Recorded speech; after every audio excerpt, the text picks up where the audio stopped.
Hello， 大家好，我是妮家的汉堡。都说正义联盟不是在打架的路上，就是在被拆家的途中，但好歹是 DC 宇宙最强团队。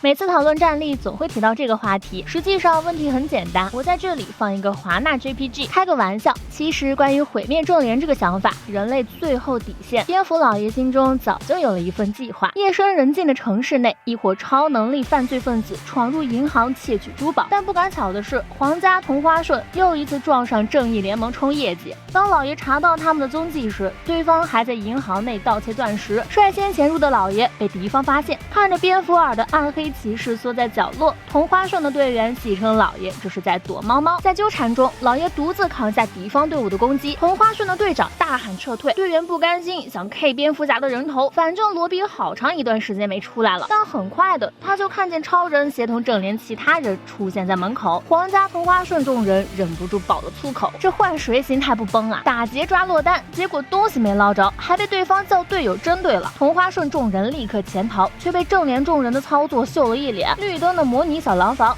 小闪的穿墙技巧，同花顺被控制的几人乖乖束手就擒，但其中一人竟手握高科技武器，居然伤到了火星猎人。袭击者见出口就在前方，但墙外的钢骨却击碎了他的梦想。这下好了，不保值的钻石还没抢到，先被正义联盟打了一顿血亏。至于这群人手中突然多出来的高科技武器，戴安娜的针眼锁套都问不出来历，只好发动火星猎人读取了几人的内心，结果却一无所获。这时老爷提起了警戒心，但众人都觉得老爷伤得太重，便打发他回家休息，甭管老爷找什么借口，都被正联众人给拒绝了。他只好忍着伤口回到蝙蝠车，但看见了后视镜中出现的奇怪影子，可一扭头却什么人都没发现。等老爷回到家，管家阿福见他满身是伤，也不让他熬夜工作，没想到就这仅有的休息时间，竟让镜像大师潜入了蝙蝠洞，盗窃了关于正联众人的重要信息。就在情报泄露后没多久，包括贝恩、新兰石、金属人以及马拉法克和豹女在内的 DC 点中点反派，被一个叫汪达尔的神秘男人用金钱召集在了一起。汪达尔组建了一个末日军团，而在他定下的计划中，正义联盟将会严重影响他的行动。于是他召集了贝恩等人。汪达尔知道他们都和正联的成员有仇，而他自己有头脑和金钱，可以帮助这群人进行复仇，并保证只要他们杀掉一个正联成员，他就会给1亿美元的奖励。这一下就许诺出5、6亿美元了。一开始众人还有些不相信，但汪达尔给的实在太多了。这些超凡本就和正联众人有仇，这一次既能报仇还有钱拿，岂不美哉？贼船开进了贼窝，贼到家了，属于是。于是他们第一个盯上的就是正联的大脑蝙蝠侠。是的，汪达尔知道蝙蝠侠的真实身份，他让贝恩冒充了阿福，将韦恩夫妇的墓地刨开，然后引老爷出房间，趁他悲痛欲绝之时，再从背后偷袭，将布鲁斯吊起来打了一顿。大战损款布鲁斯宝贝儿，你贝恩这么下得了手啊？但事实上贝恩不但下得了手，他此前还打断过蝙蝠侠的脊椎。今天他准备活埋了布鲁斯。除去被率先针对的布鲁斯外，化身为人类的火星猎人琼恩也被当作目标了。2位好友为他送上了插满蜡烛的蛋糕。琼恩对火焰有严重的心理阴影，他立刻吹灭了火焰。这时一杯饮料送到了他眼前，琼恩抬头发现不远处的金发女郎正对他微笑。琼恩发现这人的面孔自己竟从未见过，于是他上前婉拒了酒水，但对方却表示这是汽水。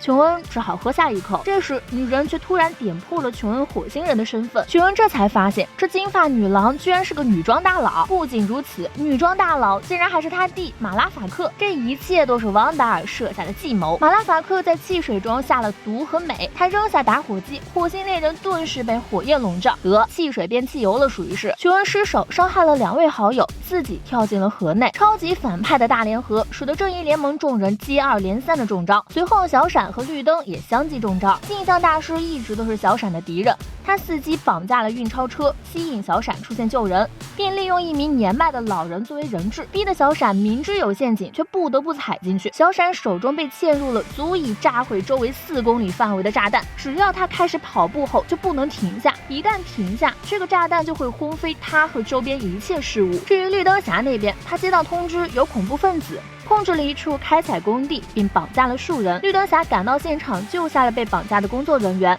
却被对方告知还有一名叫卡罗的女财务被抓了。骤然听见女友的名字，绿灯有些心神不宁，于是他立刻冲到了劫匪那边，发现这个财务卡罗不但名字像，整个人的外貌也和他的女友相似。劫匪和他谈崩的瞬间就按下了起爆仪器，看着当场死亡的俩人，绿灯侠十分自责。这时辛兰石出现在他身边，作为哈尔的女友，辛兰石如同恶魔低语的责怪，使得哈尔彻底自闭，手中的戒指脱落，变回了普通人。至于单纯善良的大超同志，记者会开到一半突闻噩耗，认识的前记者朋友要跳楼了，他匆匆赶到现场，晓之以情，动之以理，终于把人劝到放弃。哪曾想这位老朋友却是金属人假冒，克什子弹冲着他胸口就是一枪，金属人则打开绿色的大克什心脏，大超毫无防备，正中陷阱，从楼顶摔了下去。神奇女侠那边遇上的是老对手豹女，她和豹女交手期间，豹女在她手上划出了一道伤口，豹女指尖携带有置换的纳米机器，随后她跳船逃离，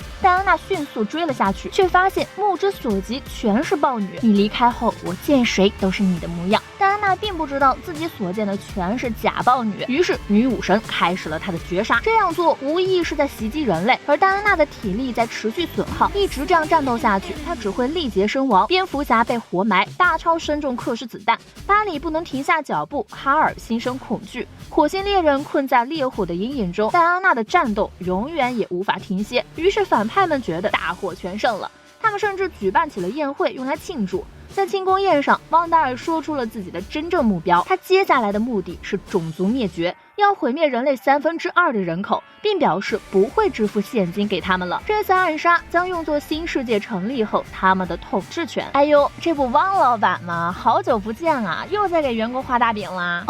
超凡的事情不叫画大饼，这叫前瞻性投资。汪达尔说自己在史前就被外星陨石辐射过，大脑就开发到了极限。不仅如此，他还获得了不死的能力，从他活了5万年就能证明。豹女不信邪，给了他一爪子。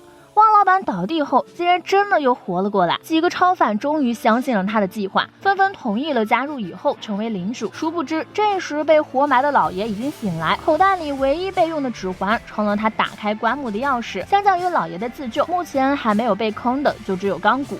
他赶到神奇女侠身边，先是好言相劝，结果戴安娜被药物影响，当场拽下钢骨的一只手臂，将手拉手好朋友展现得淋漓尽致。钢骨心中有苦难言，怎么老打技术人员啊？但他还是找准了机会，利用声波将豹女给戴安娜安装的纳米机器人消除了。老爷终于揭棺而起，来自超英的反击即将拉开序幕。蝙蝠侠正调查凶手，突闻超人遭到了克什枪击案噩耗，老爷惊慌失措，好磕。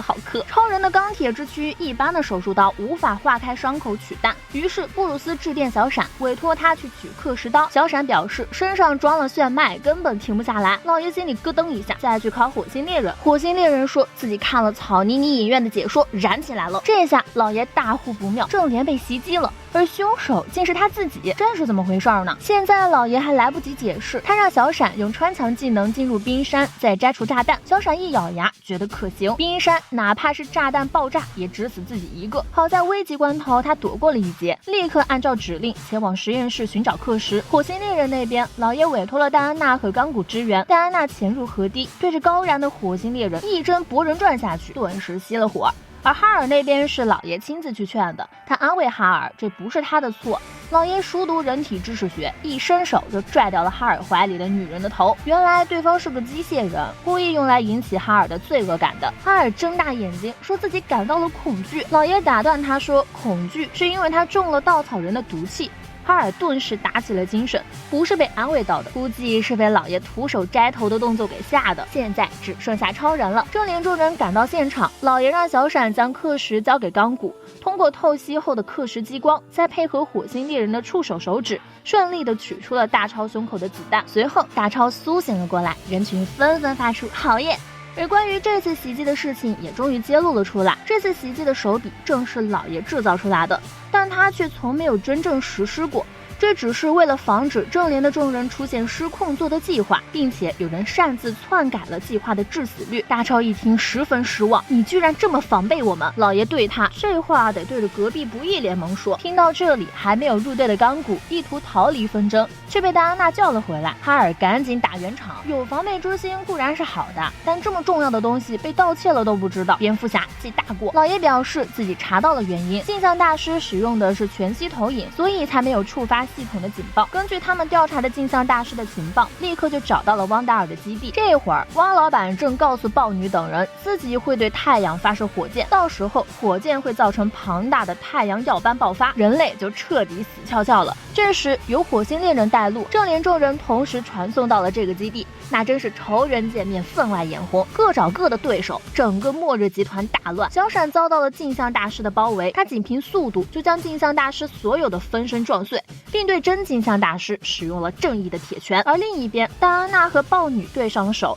因为打了一波又一波豹女的缘故，真豹女反而不是戴安娜的对手了。哈尔击溃了新蓝石，并将新蓝石从卡罗的身体中取出。大超和老爷也相继撂倒了老对手。火星猎人和他弟打起来的时候，真没有愧对火星异形的电影，一个赛一个的能变形。没想到这时汪达尔趁着纷乱启动了火箭，钢骨阻止未果，背后还被捅了一刀。虽然戴安娜及时赶到，俩人撂倒了汪达尔，但火箭还是彻底升空了。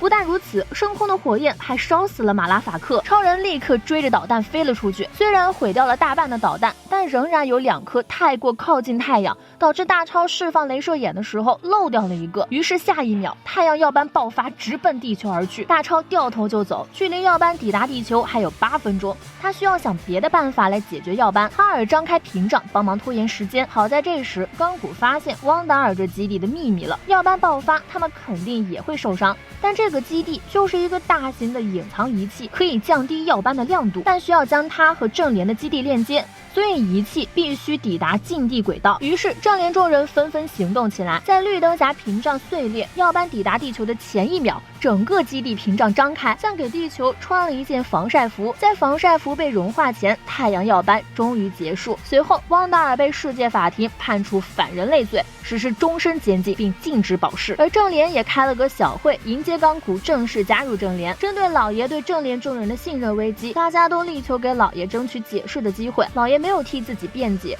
也不认为自己的决定做错了，因为正联众人的能力都太强了，他们必须要有一个可控计划。在被大家投票开除之前，老爷反手一波将队友先给炒了，好一招以进为退。而就在他离开之前，大超质问他，光想着给队友制定计划，有没有考虑过自己要是走错路了该怎么办？老爷说自己早就想好了，正联就是制衡他最好的人选。听到这里，大超笑了。他伸手递给老爷一个盒子，打开一看，24K 纯课时，搁着双向奔赴求婚呢。老爷没吭声，只是默默地收下了课时。随后在众人的目视下回到了地球，人类灭绝的大危机就这么惊险的落幕了，真是可喜可贺，喜大普奔啊！今天终于不炸正联基地了，学乖了，小的去打反派的基地了。那么本期视频就到这里啦，我是迷家的汉堡，我们下期再见，拜拜。